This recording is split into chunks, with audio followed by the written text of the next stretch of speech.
When people struggle with action or follow through, they're often insufficiently prepared and or lacking support. And because of the conditioning, we often blame ourselves. We have this irrational expectation. We can magically circumvent foundational structural needs and just do it anyway. Sometimes the most important action is not movement toward a goal. It's becoming the kind of person who can actually move toward that goal wisely, sustainably, and effectively.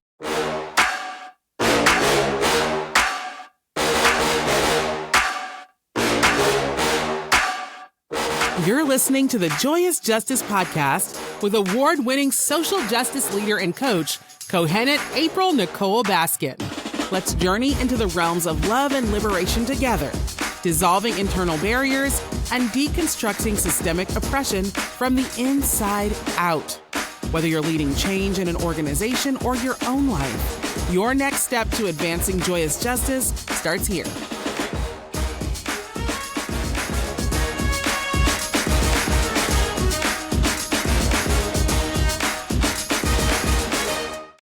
CEO friend, it's good to have you back on the podcast. I want to start by briefly apologizing for a couple errors in the recordings from the last 2 episodes.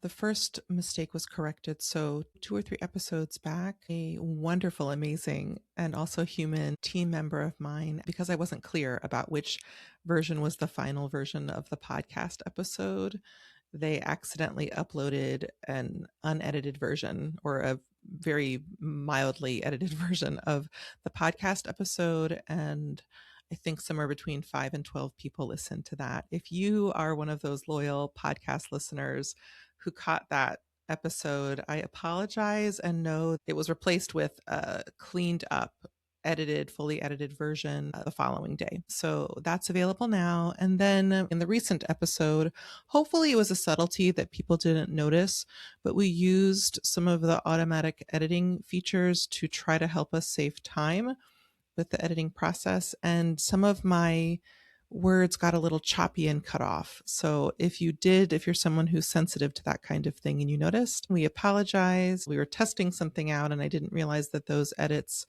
would basically be permanent. So I will be more careful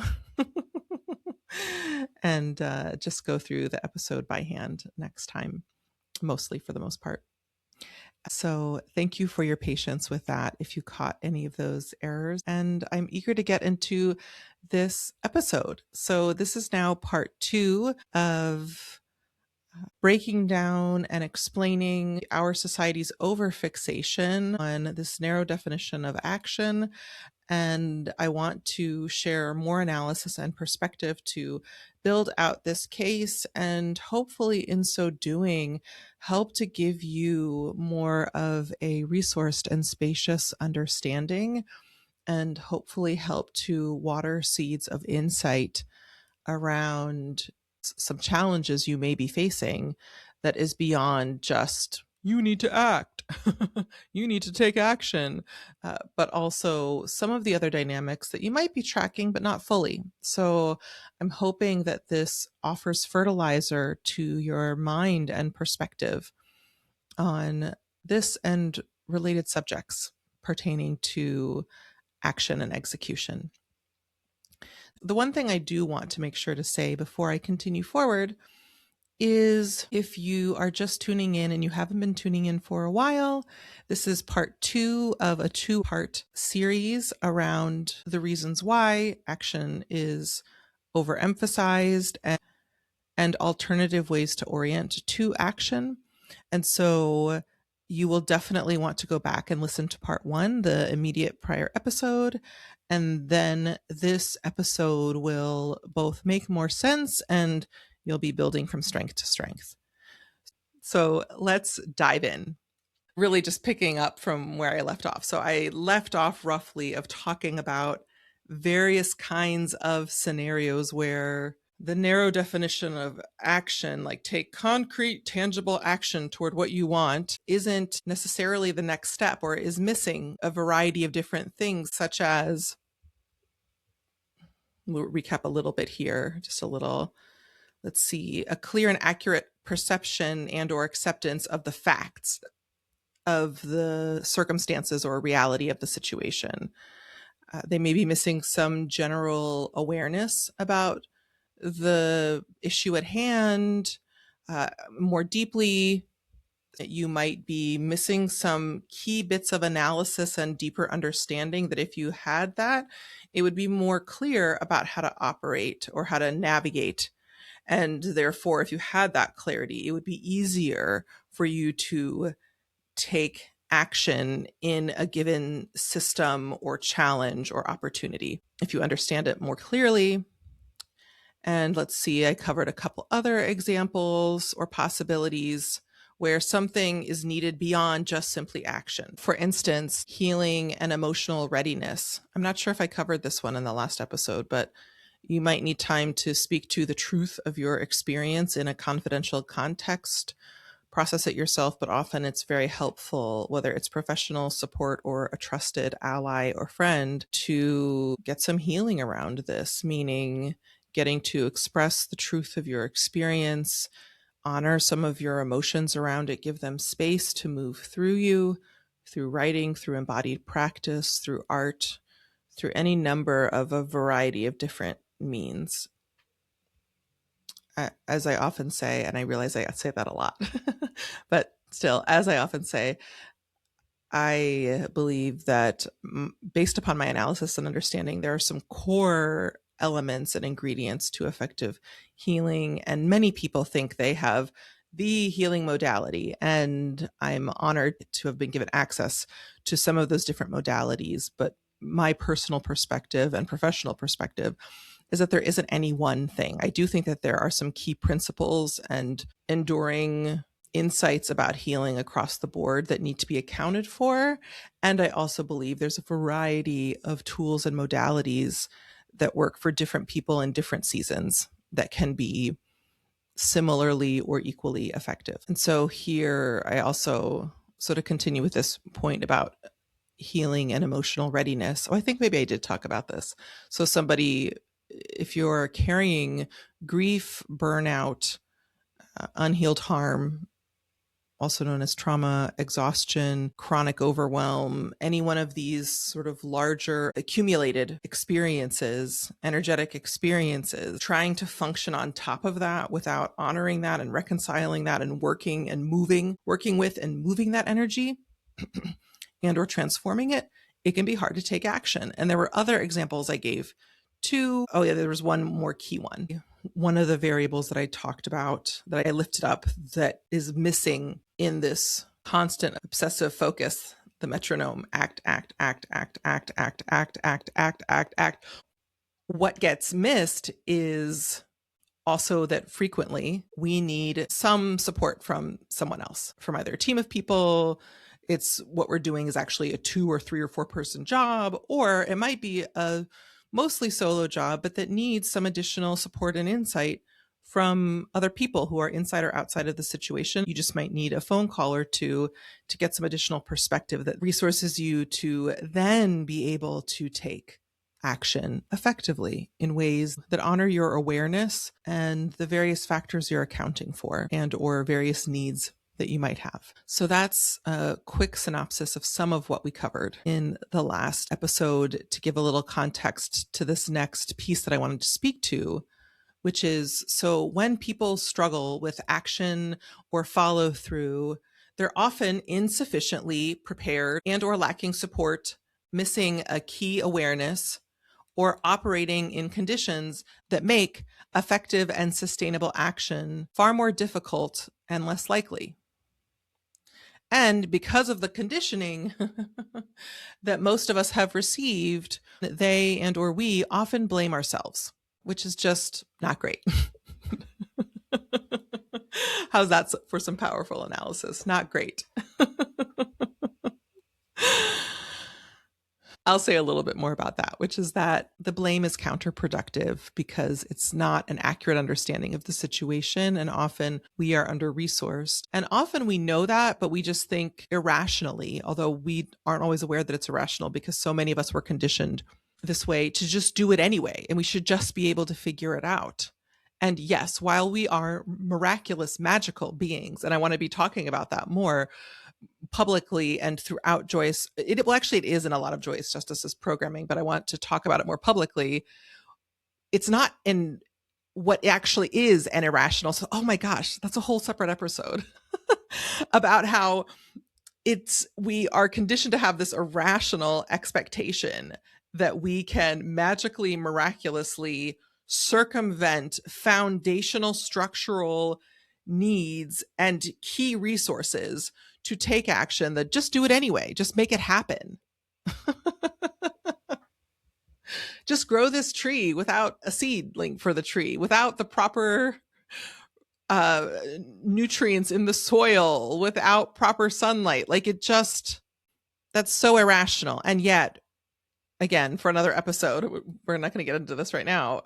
And yet we are also taught to ignore actual elements of sixth sensory capacity that all humans have, and the ability to engage in practical real-time alchemy in our lives, to work with spirit and heart-led energy, which from my perspective involves certainly higher levels of thinking, and in my perspective, divine insight and wisdom.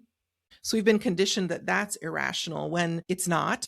Even if you take out the spirituality elements of it, it's still, for reasons I won't get into, is a rational understanding of the world that has been understood by a variety of indigenous cultures and peoples for thousands of years, and replaced it with this seemingly logical Western Christian Protestant Eurocentric perspective, capitalist perspective of you can just get it done, and totally ignoring all of the reasons why that is in fact not true.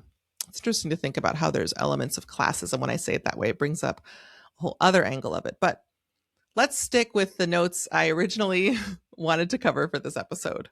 But hopefully maybe you found some of that interesting. And if you'd like to listen to me talk more about and or explain some of those different themes or dynamics, feel free to click the link in the show notes or go to the contact page on joyousjustice.com and shoot me a quick message with your thinking and your ideas. So I've alluded to this already in the prior episode and in this episode, but I want to unpack this specifically, this idea that our current understanding and definition of action is too narrow and is too small. And this is where I want to use a concept that I learned from a wonderful thought leader. I forget her exact credentials. You can look them up. She has some cool credentials. Is this thought leader and health educator, Katy Bowman. That's spelled Katybowman, Katy Bowman. And she's produced a number of different resources. The one that I am most familiar with is her wonderful book, Move Your DNA. And one of the concepts or one of the ideas that she shares that I think is directly applicable to action is that she makes a distinction in her book between exercise and movement, that we've been conditioned to think that we must to know, and we've been conditioned to think of movement as exercise, and that we've been educated and continue to hear through a variety of different sources that we need to exercise regularly. And her argument is that it's actually about movement, and that exercise, if you can imagine circles, that there's a small circle of what we've been told is exercise, when in fact movement is a much bigger category, nearly all of which is actually extremely important for our overall health and well-being. So everything from cleaning to playing with our kids to, also in her case, she talks about swinging and engaging our diversity, our plethora of muscle groups in a variety of different ways, and that's incredible for our long-term health and physical capacity. And And just one example that comes to mind that I just want to name very briefly is when we're taught about cardiovascular health, we're taught to do that narrowly defined aerobic exercise, which we think of as exercise classes and running and high intensity dance. And in one of her lessons, I don't think it was specifically for Move Your DNA, but one of the things that she talks about, I think maybe on her podcast, is she has a podcast that I think maybe called Move Your DNA, but if you look up Katy Bowman podcast, it should come up. It's worth a listen. I really respect her work and the ways that she expands my awareness significantly. Like she even gets into like ocular eye exercises, and that we need to make sure we're getting outside enough because looking at long distances is extremely important for our eye health. But in the podcast, she also talked about how, so we often think of cardiovascular health depending upon obviously elements of our diet and also engaging in aerobic exercise. But something that she teaches is that we need to also make sure that we're doing strength training throughout our body, because actually much of our muscles, and particularly in our leg strength is actually, and our muscular strength throughout our body is actually an extension of our cardiovascular health, because that supports with blood flow. And I'm not an expert like she is about this, so I might not exactly be getting this right, but basically that it strengthens, and the heart has to work less hard to pump blood throughout the body when the rest of our body is fit and can be an extension and resource to the heart. So I think that there's a similar dynamic happening here about the small circle exercise versus big circle of movement with action. I don't know if I have a corollary replacement for movement in this scenario exactly, but the basic idea is that there's something similar happening here with action. We've been conditioned to perceive action through an extraordinarily narrow window, truly.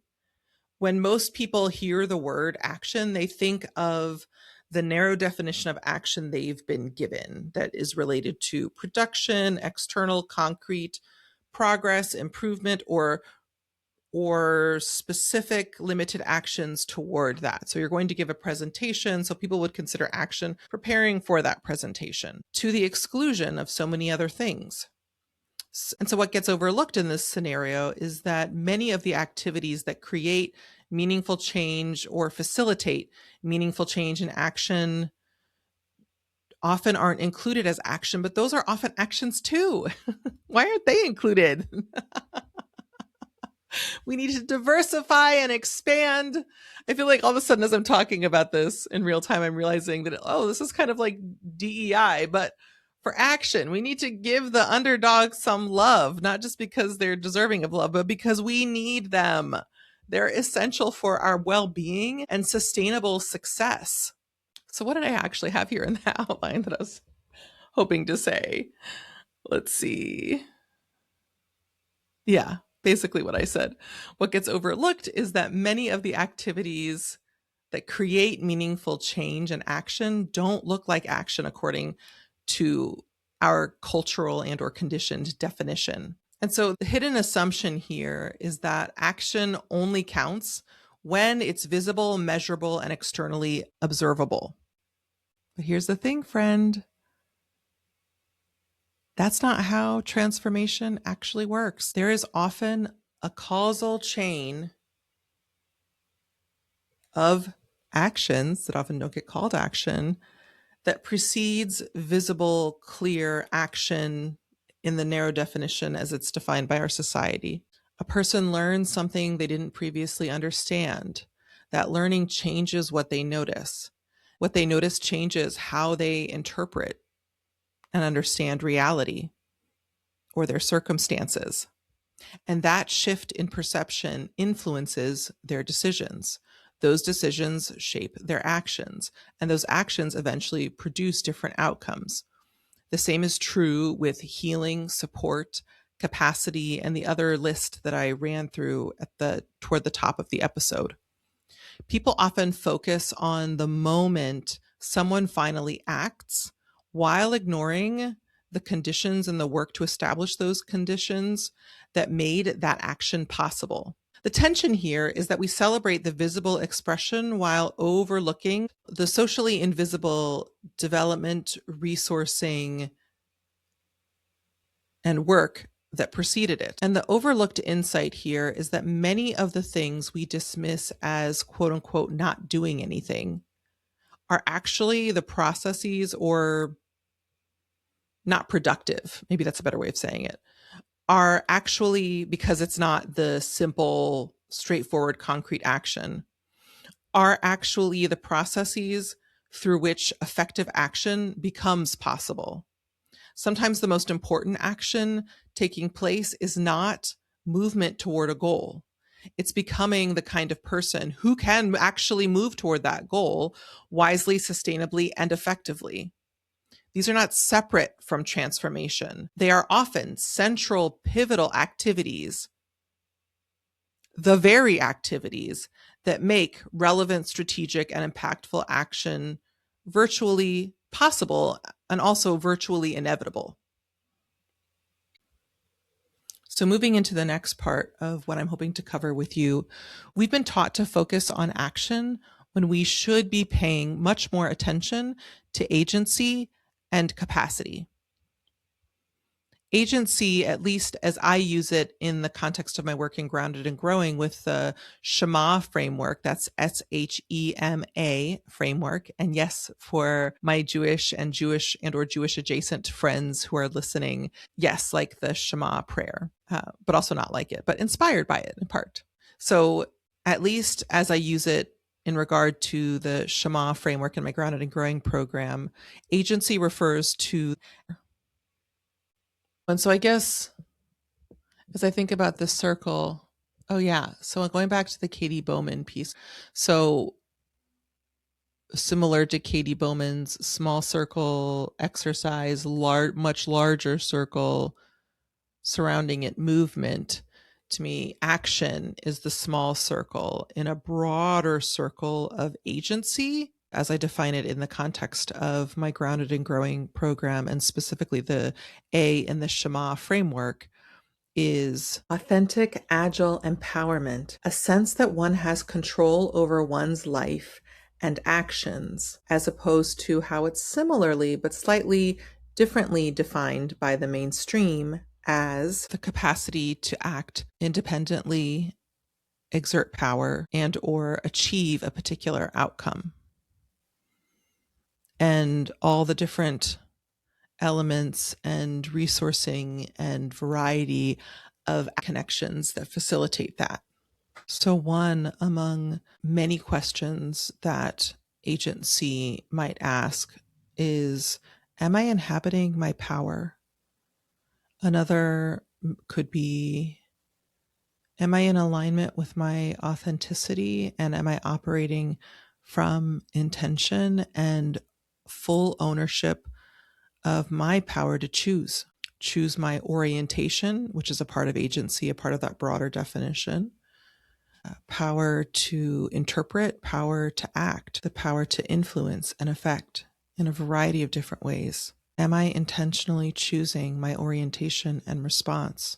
Am I acting from awareness, acceptance, accountability, and alignment rather than reactivity? And capacity asks something similar but different. Do I have sufficient support, healing, clarity, awareness, resources, skills, energy, and condition to do what I am attempting to do? And what's increasingly coming through for me is that this may explain why so many people struggle with action in the first place. Not because they're lazy, quote unquote lazy, incapable or unwilling, but because some part of them recognizes that something important is missing. Something or things aren't quite right.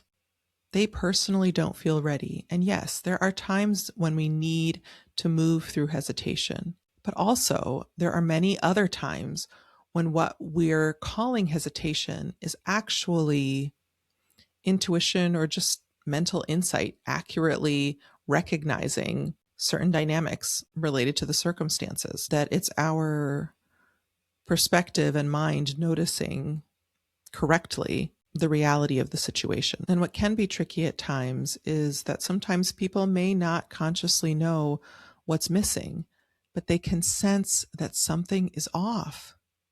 They know somewhere within themselves that additional preparation, support, awareness, healing, capacity, or resourcing would be beneficial and or is needed. And often people think that folks need a lot of these different things. And yes, that is true overall, but often in any given situation, it's possible to sufficiently and or meaningfully meet these needs with key finite interventions that don't actually it takes a little bit of time, but often not more time than it takes to undo the confusion and mistakes that happen and or delays that are caused because people just intuitively can't move forward in the absence of these things. And we ourselves and other people, as I'm trying to say here, at times think that these are such massive interventions. And over the long term, they are, but we often, and this is part of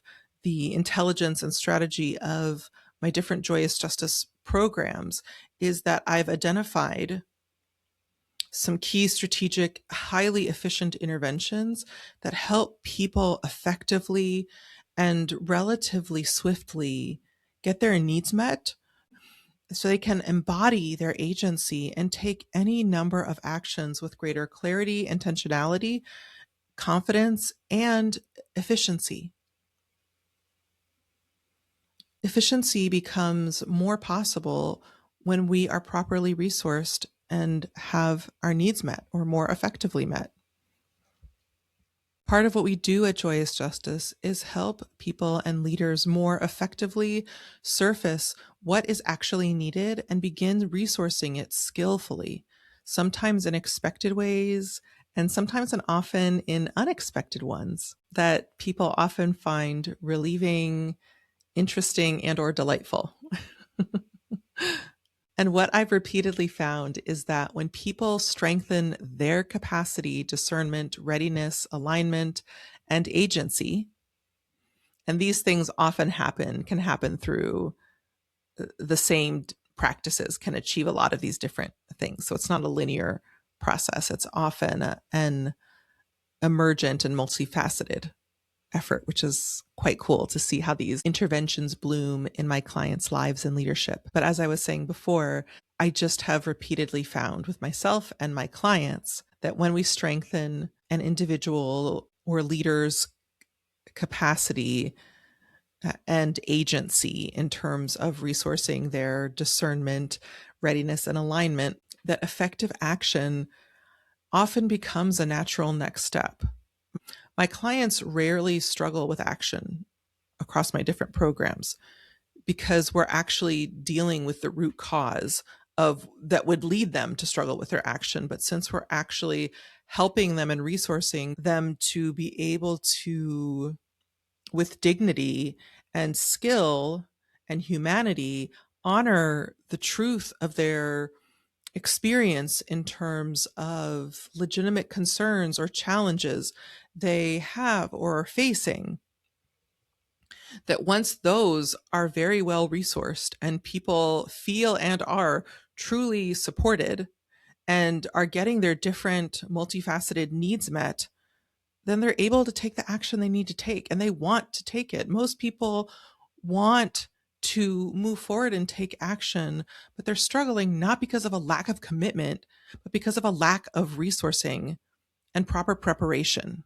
which when you know where to look and what to access, which is what I try to offer and what I'm, now that I'm on the other side of my own personal transformation journeys on a couple different fronts, I'm hoping to start sharing more of these resources and insights to y'all. Some of it for me just has to remain behind my paywall because for several reasons, in part because I want people to learn about these things in a protective container, and also as the descendant of multiple sacred lineages in the age of social media and people commodifying wisdom, I feel a sincere and immense responsibility to lovingly and mindfully steward this knowledge. And also, I've seen for myself and my clients, and from the amazing teachers and guides from whom I've learned, that these practices work. And I know I can't fully control everything, but as much as I can, I don't want to.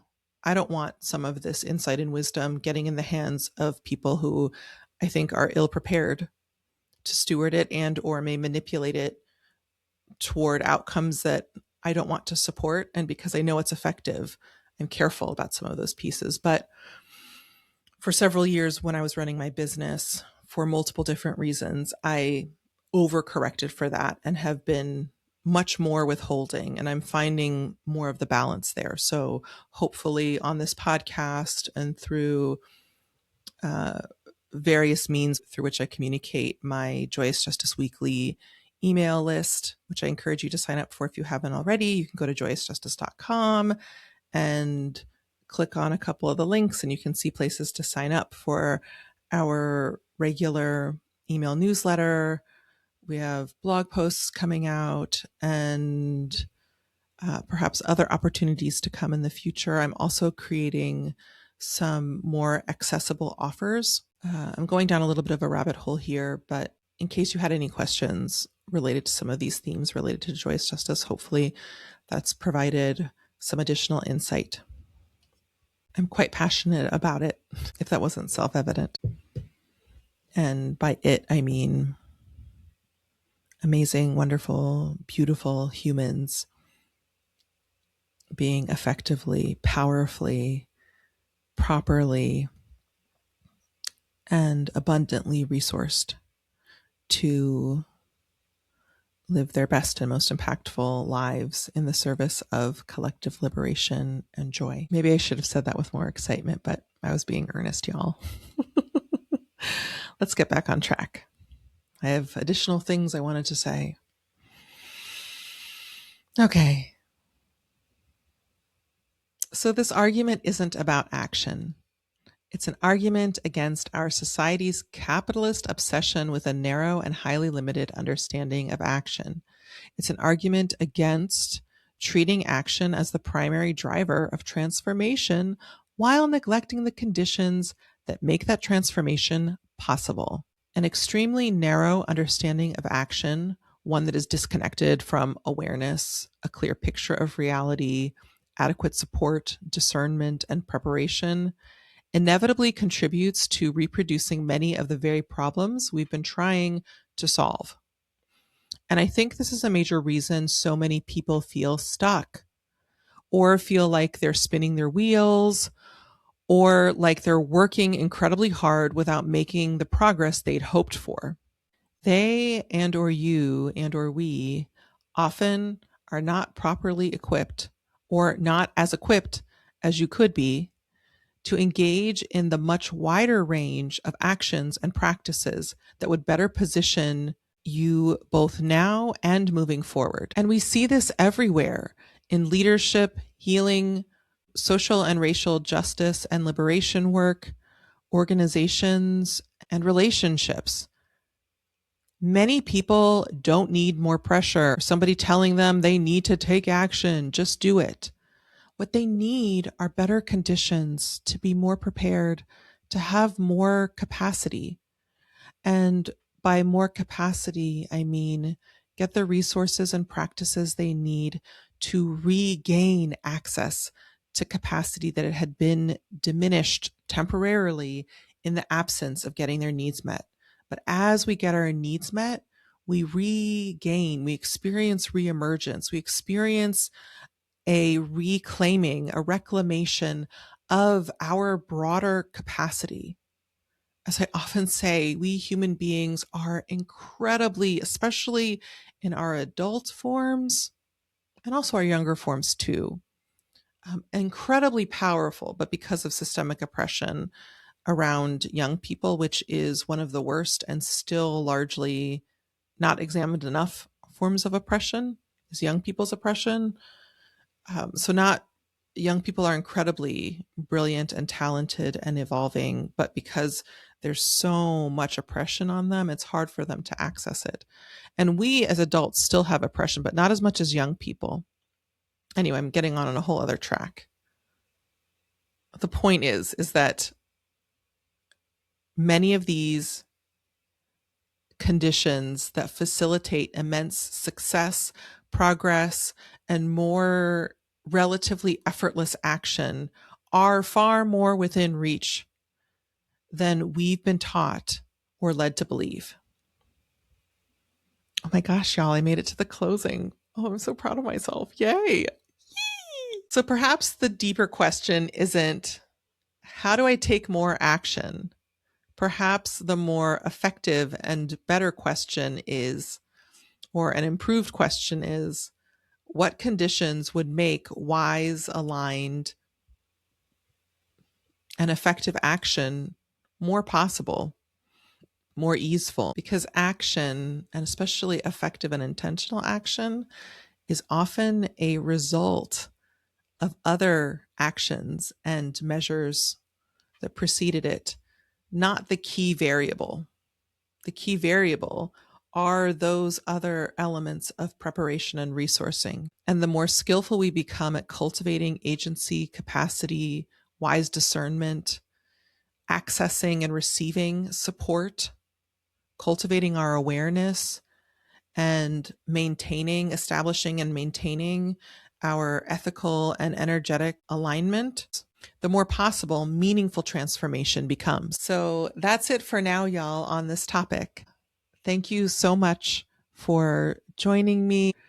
I'd love to hear what you thought about this episode, ways that it offered you affirmation, ways that it hopefully generatively agitated you.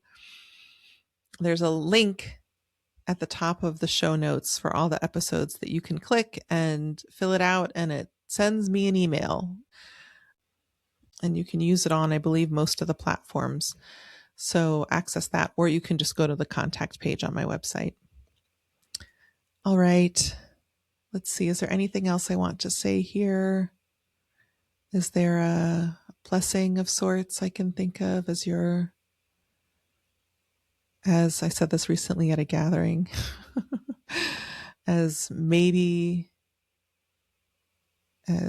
possibly maybe your favorite Afro-Indigenous Jewish priestess? Perhaps only, but maybe not. Let's see. Let me tune in here.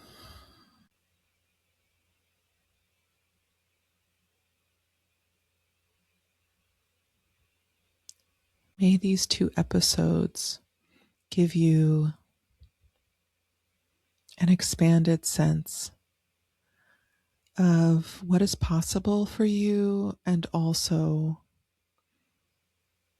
a deepened sense of understanding that if there is an area where you are not taking action, that you can look at some of the different reasons why and notice that taking action on those issues is also important, consequential, strategic, and sacred action as well,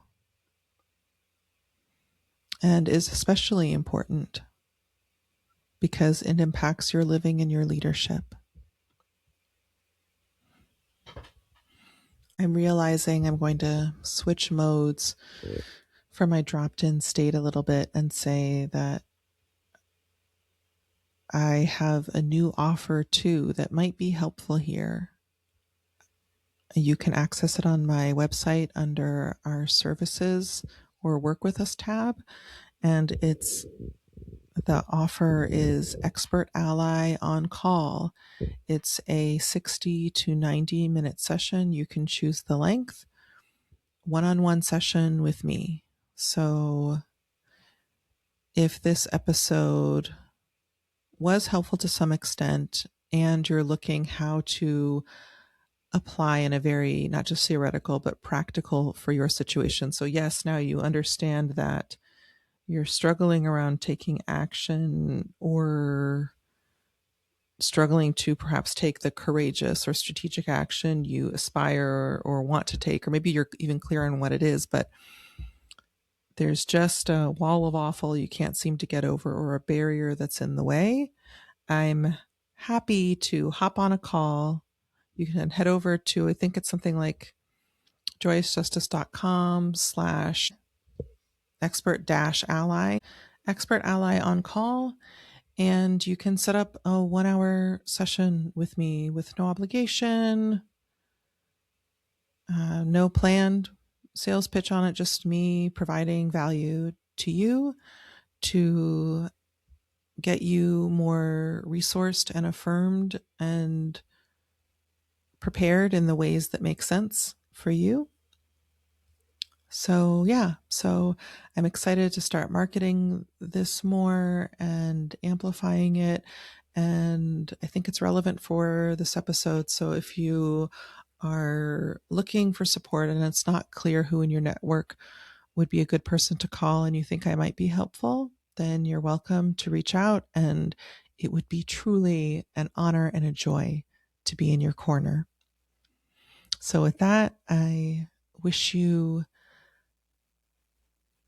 a good rest of your week, and I hope you are continuing to nourish yourself and prioritize some of the key inputs in your life that give your spirit, heart, and mind the resource and nourishment they need for you to be your most powerful and authentic self in these incredibly difficult, painful, and at times harrowing times.